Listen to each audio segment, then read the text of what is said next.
Hello there and welcome to the channel. I hope you're keeping safe and well. Well, I thought in this video I'd just go through the mics in the studio. Okay, so the first mic that I ever bought was this one. It was a Rhodes NT1. I bought this probably about 20 years ago. So I did an album about 22 years ago, and in the recording studio I went to, they had one of these, and I recorded my vocals on it, and I also recorded acoustic guitar. Now this guy had, mics that were thousands of pounds, but we used this one. So I think for its time, it was, a great, class as a fantastic mic for great value for money. And, I don't really use it these days, but fantastic mic, very inexpensive. I think in the day, I can't remember, 150 pounds. But yeah, for your first condenser mic, Rhodes NT series, you can't really go wrong. Okay, so the second mic in the studio, and again, I bought this about 15-20 years ago. I just was on a budget and I bought this Roytech CM200 crumbs. I don't know if there's any review on these at all. It hardly gets used, but nonetheless there's some really good features. You've got a high pass filter on it, also you've got a pad button on it as well, so rarely gets used these days, but again, inexpensive mic and does the job. Okay, so next mic in the studio, again a bit of a step up this one. So taken with that Rode mic that I got the NT2A. So again, some great features on that. There's pads on there, there's high pass filters, you can change the polar pattern. So a really great mic, and I do get to use this quite often. So that's the Rhodes NT2A. Now I bought this second hand. I didn't actually buy it brand new. I actually bought it from another studio. So I think I paid second hand about £75 for it. So I don't know, again, don't know what they are brand new, but did a bit of a deal and got this one. And I guess onto the most expensive mic in the studio, the SE5600A. I've had this for many years. I think this was at over £500, this mic, and as you can see, it's kind of already loaded up, ready to go. So I've had musicians in here or singers in here, and they've sung on this particular mic. I'm going to be doing some vocals, and again, this is all set up for me. So great mic, actually, fantastic, and gets used quite a lot in the studio. Okay, so other mics in the studio. I was doing some drum recording, and I originally bought some AKG C1000Ss just for overheads. They get a bit of a bad rap really, and they're not the greatest mics, but I'm not really doing much drum recording, so rarely gets used. I've got a matched pair of these in the studio. SM57, no studios complete without one of these. So again, SM57, miking up drums, great on snares. And my recent purchase, really, this is a fantastic mic, and I record acoustic guitar on this. This is the Lewitt LCT140 Air. So I've done a number of acoustic guitar recordings using this mic. For a budget mic for recording things like acoustic guitar, I don't think you can go far wrong with this particular mic. A great mic. And that's a fairly new acquisition, actually. I've had this one for about 3 or 4 months. Okay, so all the mics so far that you've seen have been condenser mics, but this is my old AKG. I used to kind of lead worship in a church band, and this was the mic I used. About £100, similar to an SM58, I guess, a Shure SM58. AKG mic rarely gets used these days, but again, there's a dynamic mic in the studio if needs be. Okay, so you see that in this studio I've got mics ranging from about £100, maybe a bit less, all the way up to about 500 or 600. But you can buy a really fantastic condenser mic now for around about £100. In fact, I've got a number of friends of mine that are buying these USB mics. I think one of my friends bought one for around about £30. So again, sounded quite good quality when they sent me a demo through. So you don't have to spend loads and loads of money on mics if you're just starting out. I would say a budget for around about £50 to £100 will probably get you started. Okay, so as well as mics, it's not the only thing that you're going to need. You're going to need mic stands. So this mic stand has got a really strong bass to it. In this studio, you'll notice that I've got acoustic treatment. I think when you've got sensitive mics like these condenser mics, they do pick up the reverberation of the room. These acoustic blankets deaden everything out, But actually, if you can't, you know, afford to put acoustic blankets up, this is a an SE shield, reflection shield, and that works really well. To be honest, it's on there, it's on the mic.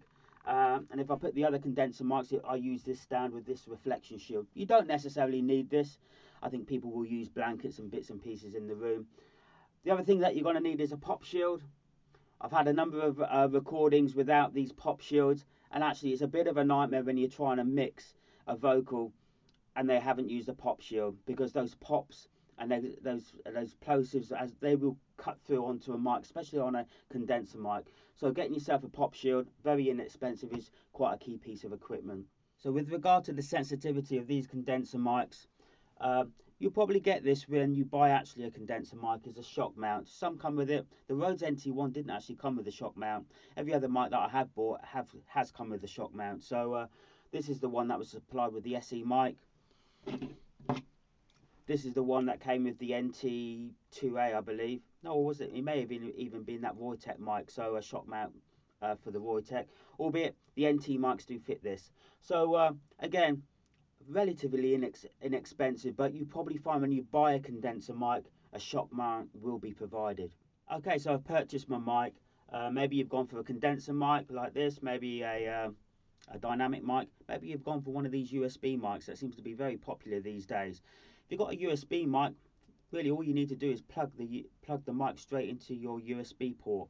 And I believe that should pick up GarageBand if that's your chosen software, or any other software that you're looking to use, Ableton, maybe Logic Pro. Another route in, and this is what this studio is based on, is having an interface. This is a relatively cheap interface. Fundamentally, this is, you know, if I'm in the bedroom or downstairs, I've got a vocal idea and I've got my laptop kind of ready, or I've got an idea with the acoustic guitar, instead of coming up into here, I can literally just plug it in and just go for it. Again, for remote, back in the day, for remote recordings, maybe recording an individual artist, again, I would take this along. So relatively inexpensive, this one. I think less, maybe £100. Comes with a USB lead. Download the drivers, plug it into your PC, and again, your chosen software should pick it up.